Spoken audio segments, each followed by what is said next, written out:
You asked for it, and we are delivering. Welcome to the one and only All Access podcast, all about your Blue Comets football. Welcome to Beyond the Endzone, Blue Comets football, with head coach Calvin Brown. This episode is sponsored by Coach's Neighborhood Grill. Welcome to episode 2 of Beyond the Endzone, Blue Comets football, with head coach Calvin Brown. And once again, we want to thank Coaches for being a sponsor for this podcast. And Coach, I think we had a good time last week at Coaches. We did. That was a great way to kick off the season with our podcast. Doing it live there at Coaches, that was a great atmosphere and a great time. And what's cool about it is it kick-started a 1-0 start, Coach. Yeah, we were able to get off to a good start, beating Albemarle Friday night, so we're excited to talk about that today. And I'm going to mention a stat because everybody knows me for my numbers, but I want to say you're 2-0 starting the season, Asheboro head coach, and 4-0 for the last 4 years. So what's the secret sauce to start out with a win every year for the last 4 years? Well, it's just finding ways to get off to good start is good for us. Scheduling helps with that as well. But, we got to go from that and get a little better going into it and find a way this week versus Eastern Randolph. 38-14, that's a high number, 38. Yes, 38 points is great for our offense. It's actually the most points a varsity team at Asheboro has scored in the last 58 games. Wow. The last time 38 points was scored by Asheboro was back on August 17th, 2018. And that was in a loss, 41-39 against Randleman. So it's been a while since that many points has been on the scoreboard for Asheboro, and also to do it with a win is a great night for us. And here's the thing, compared to last year, you barely beat them. This year, you had it. I don't think you gave up the lead the whole game. Yeah, last year against Albemarle, we had to make a play at the end, an interception to win 24-22. It was a tight game. We felt like we were in control the entire night down at Albemarle the other night, so we felt very confident. There were some things, it stayed close for a while, but we never felt like we weren't in control, which is a good feeling to have on the sidelines.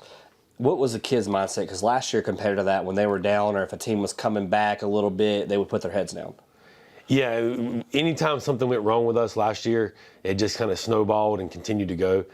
We had made a few mistakes there in the second quarter, and our guys bounced back. Halftime, we kind of got them, and they come out in the third quarter really strong, and things did not snowball on us. We were able to, handle the adversity that was faced with us Friday night for just a few plays here and there, and our guys recovered really well and continued to play well throughout the game.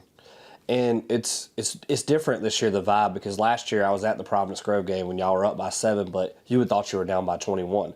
What did you tell them at halftime to keep them going? Because last year y'all tried, but it's like they were, like you said, if you're used to losing, you find a way to lose, but they found a way to win. Yeah, that's the part, and that actually crossed my mind at halftime when I was talking to our guys. And I kind of reminded some of them about that. Hey, we're up. Like, be excited. We're winning.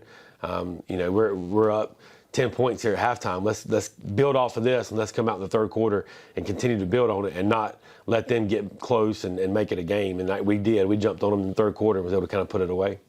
And my favorite line I'm about to say right now is the run game had no struggle. Last year it was like, who's going to be the running back? This year, wow.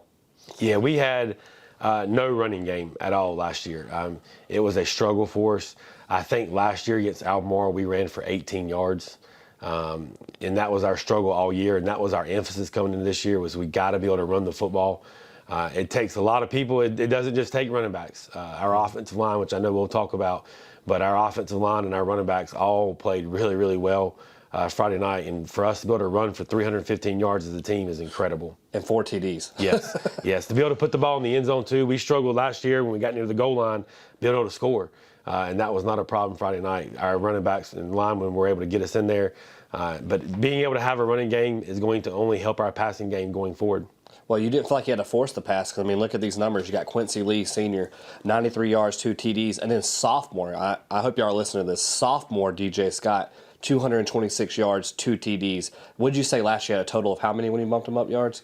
Last year at the varsity level, he played 4 games and ran for 221 yards in 4 games. And he ran for 226 in game 1 of his sophomore year. So he's already surpassed his total as a freshman on the varsity level, which is incredible to do in 1 game. He seems like a yes sir kind of guy. He is, and he's getting better each game. He actually got better as the night went Friday night. He started running a little harder, getting downhill a little bit more. He only got better as the game went, so I'm hoping that is the same thing that's going to happen as the season goes. He'll continue to get better. He's still young. We have to remind ourselves that at times with that, he is a guy that's going to run and just wear the defense down. He's not a guy that's a speed guy that's going to get out and break long runs. He's a guy that's going to wear you down by a lot of carries and keep pounding it at you. And then him and Quincy are good. They feed off each other real well. Quincy's kind of the guy that will bust one. Quincy's a little faster, so we give the ball to him, then he might get gone. What's cool is it kind of reminded me of the old school Dolphins when they won it back-to-back, when they pounded up the middle, they kept going. It seemed like y'all were doing the same. You just kept wearing that defense out, and eventually when you got someone the size of DJ, it's hard to tackle when you're tired. We found something that was working up front, and we stuck with it, especially in the second half, even to the point where our offensive lineman was coming over during timeouts. And telling Coach Handy, don't change the play, keep running it. We're going to be successful. And when your offensive line have that much confidence on the sidelines and in huddles, telling you, don't change the play, keep running behind me, we'll get it. There's nothing more you like than that. So we didn't have to throw the ball Friday night, and we still threw it for a little bit. But we didn't have to. We were very successful in the run game. And what I like is the average 8.3 a carry. That's if you can keep that up all season, I think that's going to be pretty awesome. Yeah, I want to say last year we was around 2 yards a carry. So having 8, I mean, if you can do that, you're going to win a lot of games because you stay ahead of the chains. You're always in short yardage situations, which helps. And what's great is the O-line stepped up. I mean, you talked about it, last week about how you got a lot of returners. They've been putting in the work. I mean, it's like you said, it's one of the most important positions. You can't. I mean, as soon as you snap the ball, if you're not blocking, it's 5 yards the other way. Yeah, we got a couple guys up front that are returning that played last year, and a couple guys that brought up from JV. But all of them have gotten extremely strong in the weight room, and I think they're starting to figure out, all right, I'm stronger than that guy across from me. I'm bigger than the guy across from me. I'm going to dominate. And if you have that confidence and you feel like you can bully people a little bit up front, that helps out big time. And they felt like that, especially our right side, Boone HINESLEY, our guard, and Chris Spivey, our tackle. And then with our tight end, Joel Barrett, he was blocking extremely well Friday night as well. So we'll include him with that offensive line on the blocking side of things. Yeah, that O-line, we talked to Spivey last year. We actually get to talk to Boone today, which is going to be great for our locker room segment. But, that O-line, Coach, I keep going back and back. It's amazing what Parrish has done with them. And they're deep, too. It's not just the one that are out there. You have people that can slide right in and fit in the scheme. We do. We feel very confident in 8 different guys with our offensive line that we can rotate around. We actually had one hurt Friday night and had been sick, not hurt, but had been sick. He dressed, Zach Blackwell. He dressed but did not play because he didn't practice all week because he was sick. So we were able to keep him out for most of the game, which is only going to help him going forward this week. So when we had guys out, it doesn't bother us because we got other guys that can step up, and we're fine. And we talked about it earlier. You didn't need to throw the ball, but Logan still did, man. He was 8 for 14, only 149 yards and a TD, but, I mean, that's pretty good stat, 8 for 14, no interceptions. Yeah, he held the ball real well. He found his receivers. We dropped a couple passes, or his stats would have been better. He threw a few deep balls. We took a few shots deep. We get in short yardage situations. We took chances deep. We like to do that. And he dropped it in nice. We dropped 2 and completed one down the sidelines to Trevor Cassidy. But Logan threw the ball really well, ran the offense really well, got our guys going. We played at an extremely high tempo Friday night. We were snapping the ball as fast as possible just to try to wear them down. And Logan's the one that's getting everybody lined up, getting them going, calling the play at the line of scrimmage, and getting the ball snapped. So he did a great job running our offense and being the leader we need him to be. Yeah, he night and day, his confidence is up there. And, I mean, this dude, he could play some college ball. It's good to see his confidence. Yes, he's playing really well right now. He just feels really good about our offense and what we're doing, and that's going to help him. And he's got to love the fact he's got the run game now. Yeah, that's just going to make it so much easier. And we've talked to them guys, the skill guys. I'm like, it could be anybody on a different night. You just wait your turn, be patient. And as long as we're winning, it doesn't matter who's getting it. And Friday night, it was our running backs, DJ, Quincy. Now teams are going to have to respect our run game, and it's only going to open up our pass game going forward. And what's cool is even, like you say, anyone can step up. Receiving-wise, I mean, Logan and Aiden connected for, a great TD pass that really kind of just, to me, showed like, all right, we're dominating. We're not going to give this game up. And that was actually after ALBEMARLE had made a little run and cut the score. I think at the time was 17-14. Was about to go to half, and they completed that touchdown right before the half. And I think that's the one that put us up 24-14 going into the half. So that was huge for our guys. Great route by Aiden, and Logan did a good job finding him. One thing that ALBEMARLE tried to do was take Elijah out of the game. They double covered him every single snap, which helped our running game, but also when we did throw it, it opened other guys like Ben and Aiden up. And for a guy like Elijah Woodle, I mean, these are guys that are still in high school, developing, learning the game. How do you keep encouraging someone like that when they're getting doubled? Because it is a compliment. I mean, they're trying to take you out of the game. And Elijah, he's a smart football player. He got that. And I had conversations with him throughout the game trying to make sure he was good. And he kept looking at me, Coach, I'm fine. Like, I get it. We're having success. Let them keep double covering me. Somebody else will make plays. And it got to the point where I told Elijah, I said, you're not frustrated, but I'm getting frustrated because I want us to try to find a way to get all you guys the ball. But he was good. And DJ and Quincy just kept having success. And then late in the game, we were just going to pound them and run that clock out. Man, I got to say, though, Cassidy, he's fast, man. I know Woodle's fast, but, man, Cassidy's right up there. We got a lot of weapons, and Trevor stepping into that starting role this year is going to be great for us. He's elusive with the ball in his hands, and he can go. And we're going to flip the side of the ball a little bit. Defense held their own, Coach. I mean, they only allowed 14 points against, an offense last year. I mean, they had a total of, 193 yards, but if you look at last year's stat, I think the running back and quarterback each had about that. Yeah, last year we gave up, I think, 480 yards defensively last year to their offense. And we held them to 193 this year. And they returned the same running back. So they had a lot of – their skill players were good. So they had a lot of the same guys. And that running back quarterback, too, they added that we didn't go against. The quarterback was actually the starting quarterback who played Friday night, didn't play last year. So they would have only been better last year. So to have them guys back and us to stop them at 193 yards just shows me that our defense is a lot better. We were more physical. We were getting to the football. Every time they tried to run it, I felt like we had 5 or 6 white jerseys all over them. And so our guys, if they will play fast and swarm to the football and be physical, we'll be all right. And looking at the stats rushing-wise, we talked about how they killed it rushing last year. But, I mean, they took it for 36 for how many yards did you say? I think rushing-wise, I think they had about 155 yards. So we were able to, slow them down a little bit rushing-wise. And so that helped us big time. Yeah, I mean, that shows you 36 carries. And you're just stuffing them every time. Our defensive line, who I felt like was going to be our strong point of our defense going into the season, did a great job maintaining the line of scrimmage, made some plays in the backfield. We had a bunch of tackles for losses Friday night. I think we had 9 or 10 tackle for losses as a team, which is huge. To get negative plays, it puts them behind the chains, and it helps your defense out. So is the 4-3 working, you think? We did. We mixed it up Friday night. We was in the 4-3. We was in our 3-4. We bounced around from both of them, and I think just being able to be multiple up front defensively is going to help us. And the passing game, I mean, they only got 38 yards and went 4 for 11, so those corners and safeties stepped up. Yeah, they struggled to attack us deep in the passing game. Part of that was every time they tried, our D-line was getting pressure on them. The only thing they completed was some short passes in the flats. Time they looked deep, their quarterback was running for his life. Between Amarion Manley and Joel Barrett Riggins, Noah Mabry, them guys were getting after the quarterback. He didn't have much time to throw the ball. And Coach Spencer's got to be proud of that up front line. Yeah, I mean, that's one that he stresses them guys. Like, teams can't run the football on us. They cannot run it. And I thought we did a good job maintaining that line of scrimmage. And I want to talk a little bit about the game plan, the strategy. And tell me if this was purpose. I kept seeing it, but you never kicked it deep. We did. The first one we tried to kick it deep. I think we kicked it to about the 10. We did a good job covering. The second time we kicked it deep, we did not do our jobs in running our lanes with our kickoff team, and they returned it for a touchdown. And so, like I said, they had some really good weapons. Number 4 and number 8 were great weapons. Number 8 returned it for a touchdown. I was not real pleased with our special teams at that moment. And so, therefore, we changed and just started pooching it a little bit and forcing them to fair catch it. So that's why we stopped kicking it deep after that moment. So that was a coach call right there. You just say, you know what, we're not doing this again. It was. I wasn't happy, but we couldn't take the chance of getting up another deep one. Yeah, and I want to talk about, we're talking about the touchdown they had. Let's talk about something negative that you think is fixable you saw last Friday. And going right off of that, our special teams, our kickoff team, we took a play off. We had some guys not sprinting down the field on kickoff, and it gave that young man a seam to return it for a touchdown.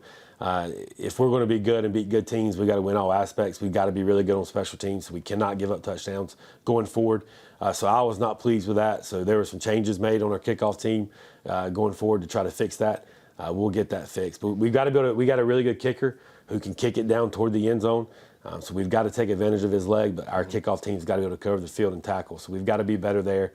And there was a couple plays defensively we probably missed some tackles that gave them a long run. They had a 60-yard run at one time, and it was all from missed tackles. So those things we can clean up and be better.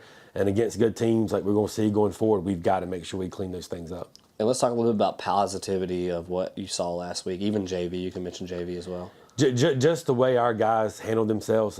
Week one, there's usually every year there's a lot of mistakes, a lot of penalties. We did not have that. Our guys were locked in, knew what to do.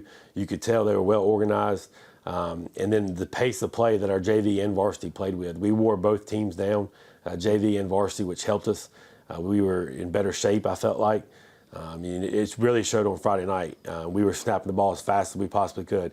They were struggling to get the chain set before we were snapping it because our guys were ready to go. And I just think that's a credit to how hard they've worked this offseason to get themselves in shape and ready to play. And before we go to the locker room and talk with our first guest, Boone, tell me how important it is for the JV to start the momentum. I mean, they got a big W, which I think kind of kickstarts and gets everybody hyped to go to that Friday night game. Yeah, our JVs looked really well. They ended up having to play Ledford's JVs because Albemarle didn't have one, and so we picked up the game versus Ledford. But for our JVs to go out and win 50-14, score 50 points, had a running clock, that's great for them to set the tone. We've got a lot of freshmen on our JV team, so it's exciting to see what they can do going forward.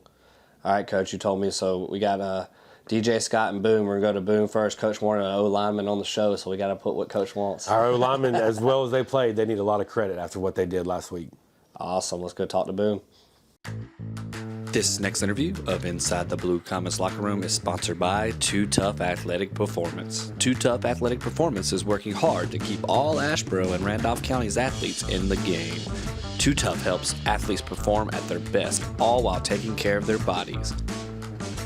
Follow Too Tough Athletic Performance on Instagram or give Ryan Hill a call at 336-460-0527 for more information. Now it's time to go inside the Blue Comets locker room. All right, well, welcome to Inside the Blue Comets locker room. We're here with Boone Hinesley and Mr. O-line. How you doing, man? Good. How about you, man? Good, man. Is this your senior year? Junior year. Junior year. Wow, Yeah. that's impressive. That means they got another year with you? Yeah, one more. Okay. So tell me a little bit about who is Boone, man. Where's your love for football come from? My whole family's kind of played football. My dad played a little bit of college ball, not too much, but ever since I think it was second grade, I started playing tackle football. Me and my cousin Luke, he's the linebacker for the team. Yeah. We all just kind of went through the Pee-wee to middle school to high school, just all playing football, and that was kind of where love grew for the game. Have you always been O-line? Yeah, I was always all alone. You were never quarterback or receiver? I tried, but never let me. All right, so let's talk about the game last Friday, man. 464 total yards, 5 TDs. You guys held strong. Yeah, I mean, I think we just all did our assignments, did what Coach Parrish told us, and everything worked out. What was the secret sauce? Because last year was a little bit of struggle. Yeah, I think it was the weight room. Weight room did all O-linemen a big advantage, just being physical, and doing our assignments. Who did they pair you with in the weight room?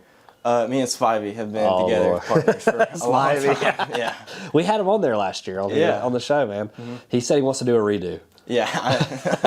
What do you think? I don't know. Oh, we love Spivey, man. Yeah. He can put up some weight, dude. Holy smokes. Yeah, he can. Is he kind of that senior leader on the line? Yeah, I feel like me and Spivey, we really try to lead the O-linemen. Me and him last year tried to lead us to the best of our ability with Memo. But now that Memo's gone, me and him kind of produced into that leadership role. And talk about a little bit more of the other linemen on the team. Name them and tell them a little bit what their strengths are. Jonah's a sophomore, and Zach, they're both huge sophomores, very physical. Jonah's a sophomore? Yeah. I didn't know that. Wow. Yeah, they're both huge for being sophomores. But yeah, I mean, I love all the guys, Caleb, Jesse, Nico. I feel like a lot of, we're very lucky because all of us are friends. We crack jokes, Yeah. It's a very good time. Y'all got y'all riding Jesse's hot ride all the time, man? Yeah, I just we need to pull up on the entrance, let everybody come out, and then y'all come last in that nice. Is it a Charger, right, or is it a Challenger? I have no Oh, it's super It's nice. super It's blue. nice, He's got that yeah. nice blue. I see him Nice taking blue. photos, man. Yeah. That's what y'all need to do. Just come out in that. We do a hype O-lineman video. How about that? That'd be sick. So tell me a little bit about the O-line. I mean, what goes through your mind when you're like last year? You guys had to be frustrated because the run game wasn't going well, and it was a little bit of y'all's fault, but it also was just the running backs. They really didn't have a true running back. I mean, there were a few that stepped up when they needed to, but how did you get through that? You know, Coach Parrish was really good with us, telling us that just do your assignment. Don't worry about anything else. But, you know, obviously, when you get 30 rushing yards a game, it's pretty mental on you. Like, you're like, do we suck? You know? Yeah. It's like, are we doing bad? But, you know, just really focusing on what Coach Parrish tells us and just being physical, man. Just want to bully that dude in front of you. Yep. And I feel like you guys clicked in the weight room like, hey, I'm actually stronger than this guy across from me. Yeah. We kind of built more confidence. Coach Brown and Coach Handy did a very good job with us in the weight room. And what I like to talk about is how important, O-line's so important, man. I mean, you guys can really make a team look bad if you want to. Yeah.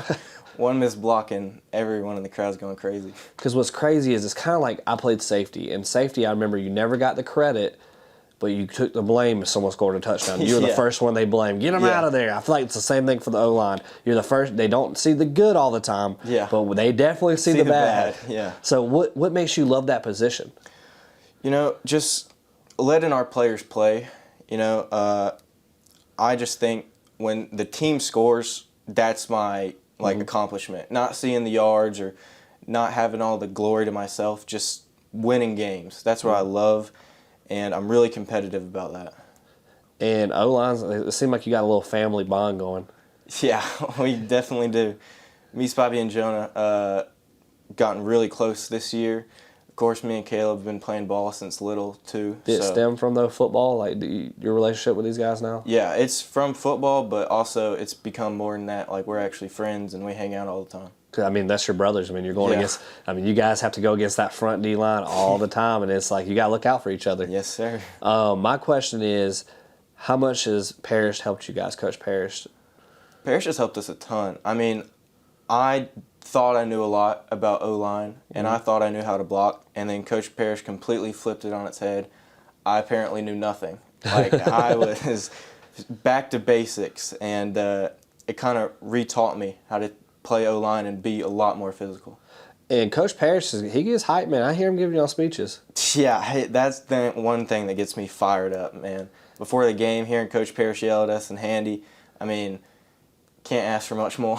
I get pumped, man. I can hear him, man. I remember last year, the few games I was at filming at halftime, he pulled y'all together, and he motivated. Yeah, he's a motivator. You can say that. And now you throw in your head coach Brown, man. He's just a phenomenal dude, man. He just knows the game. How cool is it to have someone that believes in you like Coach Brown, and what has he taught you? Yeah, Coach Brown has taught me a ton, like just believing in us, saying that we are good, like we can do this. It's helped a ton. Like even when you're getting low on yourself, like he's the guy, like he'll yell at you, but you know, it's from love. So you can kind of take that criticism. It's a very nice thing to have a head coach that good. And if you think about it, preparing for ER, man, you guys last week, you know, they only gave up 0 points last week. So what's your goal going into this, going against this tough ER defense? I mean, their head coach is very defense savvy. Yeah, I think our goal and the rest of the O-line is just to really bully the guys up front. Just bully them, you know, just sticking our heads down and just run them over. I think that's our goal, and letting the playmakers make the plays. You just got to stay strong because you guys had it last year. Y'all had that game. Yeah, we had. I mean, there was a point where it was looking really good. Yeah, and then what's cool is to see you guys this year. I feel like your confidence is there because there's a saying that Coach always says is when you're used to losing, you find a way to lose. But I feel like you guys are getting rid of that slowly mindset of going. Because last year I've seen y'all put your heads down at halftime and y'all were up by 7.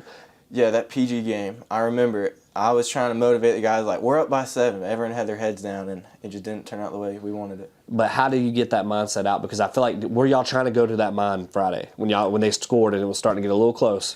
Yeah, I mean, I think just the whole year of being with these coaches that are very precise on winning has really helped everyone's mindset change into a winning mindset instead of like oh, we can't lose. Not a can't lose, it's like a we can win, you know? Mm-hmm. And that's what I think is really important because you got to keep that mindset because when you're up, you got to, you can't put that, just because they score and got a little bit of momentum, you can't put that head down and go, oh, here we go, it's another losing game. Yeah. when they get that momentum, you got to really focus and try to shut that momentum down. And what's cool is for you guys, it had to mean a lot to see your defense hold last week. They only gave up 14 points, which last year is we're talking a whole different ballgame. Yeah, that was very, very nice. I mean, when your defense does their job, you just have to be amazed. You know, And it makes your job easier, right? Yeah, it makes our job a ton easier because you don't have as much pressure. Like, we have to score here. It's like we want to score here. You know, I mean, it's just a whole different ball game with a better defense. Well, man, I'm excited. ER, man, these fans better get out there, right? Yeah, And then, did you know Coach's Neighborhood Grill, they got a karaoke night? they do. Yeah, so I got to ask, if you and the O-line had to go to karaoke night, what do you think y'all's song would be? Ooh, I don't know. Come on, you got to give me a song. Probably Love, like you know what I'm talking about? Like, love, never knew what I would. You know what Okay, I'm all talking about? right. You know? I hear the vocals. I Little like song. it. I'm Well, a good singer, you know? I think we got to get the O-line out there. I think we do. I will record that. If we go to karaoke night, I will record that. And then we got to bring in, what is Spivey? He said some hip-hop last year. We'll have him come in and do like a remix with hip-hop in there. Have a little like, what is it, a little T-Pain kind of in there. Well, man, thanks for being on this episode, man. We got DJ Scott next, man. Any news for me to prepare me for this interview? I mean, just get ready, man. DJ is very funny, and he's a good ball player. Is he going to come in here and try to lower that shoulder on me? He might. Well, thanks, man. And here we go with DJ Scott. Friday Night Blue Comets Lights may have a fresh atmosphere, but nothing compares to the best fresh Mexican food in town.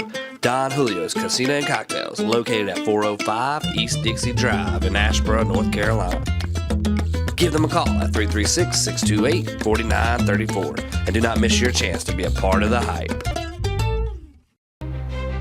Now it's time to go inside the Blue Comets locker room.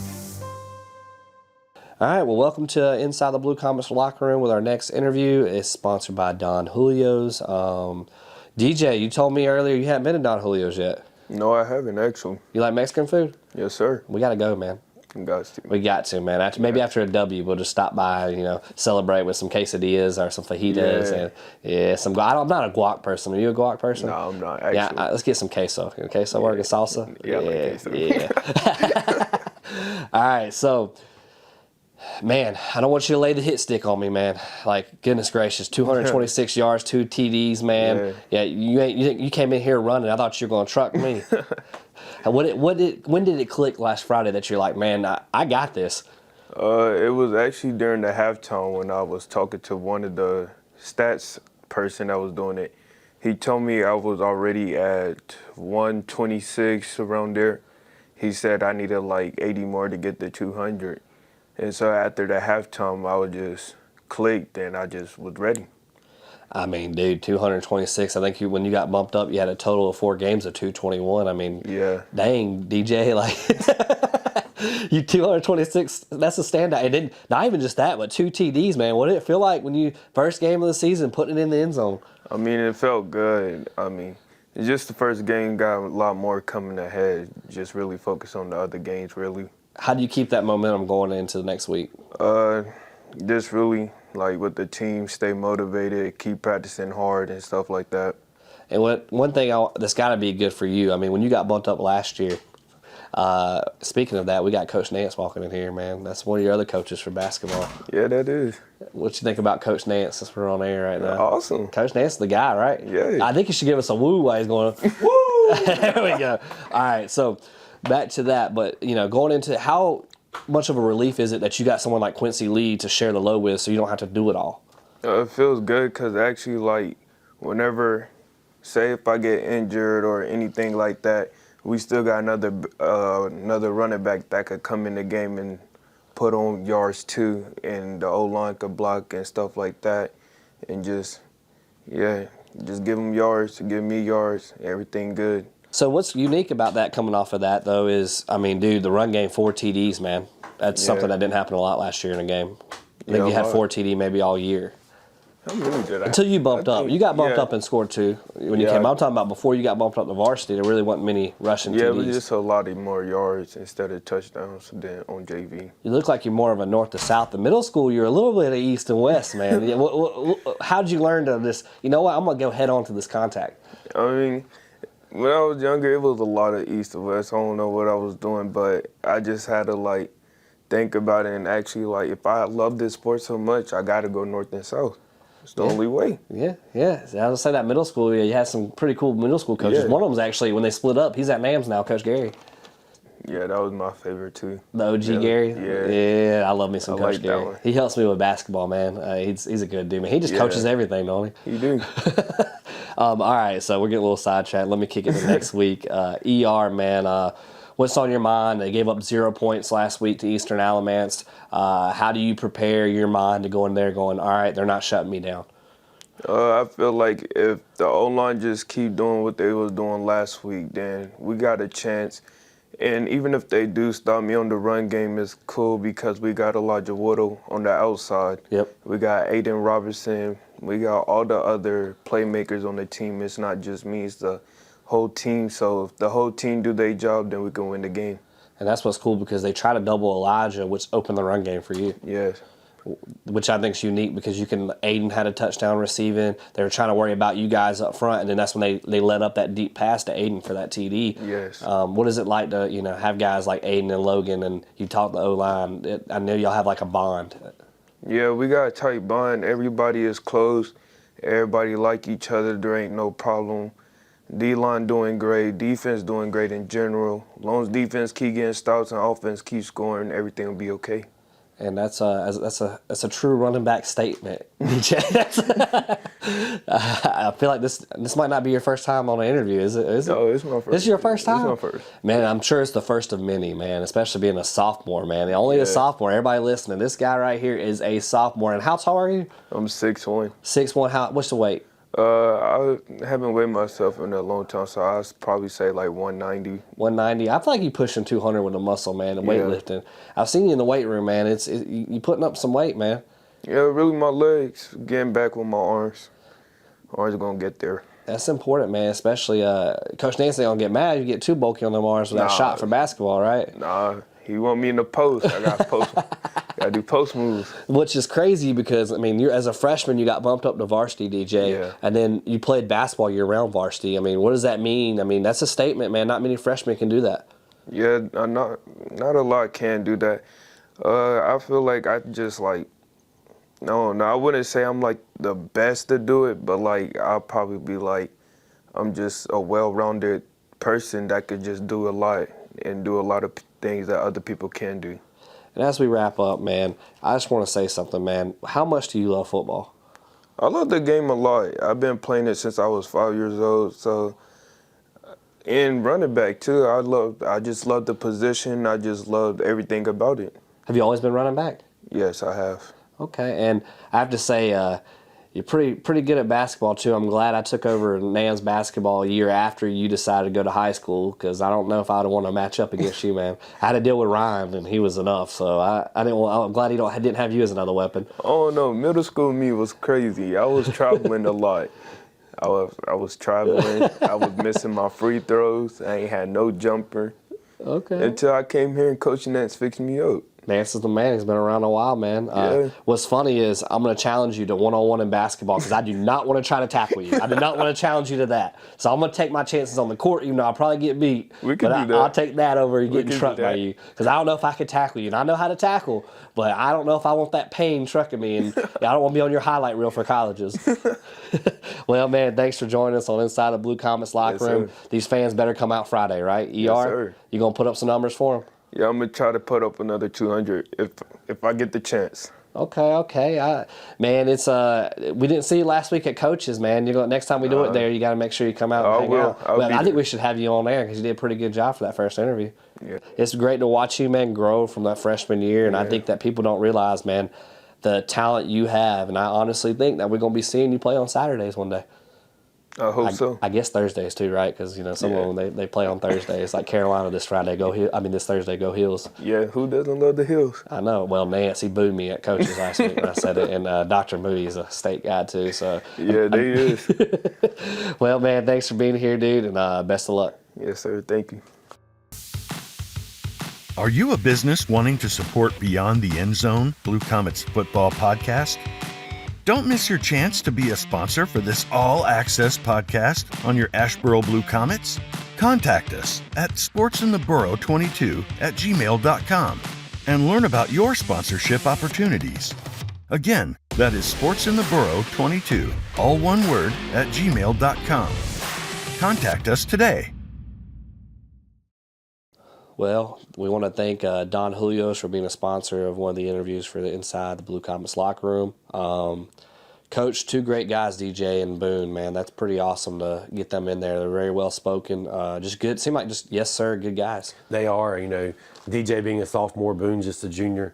So we're going to have them guys for a long time. And hopefully our run game will be really good going forward because of both of those guys. And I challenged DJ to a one-on-one basketball game because I didn't want to do a tackling if I could tackle in competition. Yeah, you don't want to tackle DJ. He's a load, but you might can get him in basketball. All right, let's talk about it. We're putting that in the rearview mirror, 1-0, Coach. Big rivalry game coming up against ER. They're, if I'm correct, they've been on a 5-game winning streak against Asheboro. So what do you do to go against that? They're a well-coached team. They're a good football team. Coach Cates and his staff do a great job. They got a lot of good players. So we've got to play really well. We're stressing we've got to try to win all 3 phases of the game: offense, defense, special teams. So we, as a staff, we're trying to prepare our guys really well. We know that we want to clean up a few of the mistakes from last week because we're playing a better football team. We can't go in there and take them lightly for sure. Put up 29 and gave up 0 points against Eastern Alamance. I mean, that's, even without Norwood, their defense seems like they're pretty strong. Yes, Coach Cates he's a defensive-minded coach. His defenses are always well coached and play really well. So he's going to have his guys in the right position to play. Watching that film, Eastern Randolph looked really good. To beat an Eastern Alamance team who historically is really, really good, that says a lot about where Eastern Randolph's at right now. And so we know it's going to be a good challenge for us Friday night, but it would be a great opportunity for our guys too because we need a big statement win, and this is the chance for us to get one. And last year you had them. You were in the red zone. You couldn't punch it in. I think their quarterback took it to the house for a TD. You could have won that game last year. You were in it. We were in position. We did some good things. We caught some breaks last year as well, but that's what it takes. And we just could not find a way to win, and that was kind of the whole theme from last year. We couldn't find ways to win, and that Eastern Randolph game was the evidence of that. We struggled to put it in the end zone, gave up some big plays to them, some miscues on our part, and you can't do that against good football teams, and they were a good football team. So if we can clean those things up this year, I think we're a much better football team than we were last year. Eastern Randolph probably is as well. But I think it could be a good game Friday night in Remsor. And my question for you is, they seem like you watched film. Are they run heavy? Because they got some big boys I saw. They are. They are running it really well. Their O-line is huge. Their running backs are really, really good.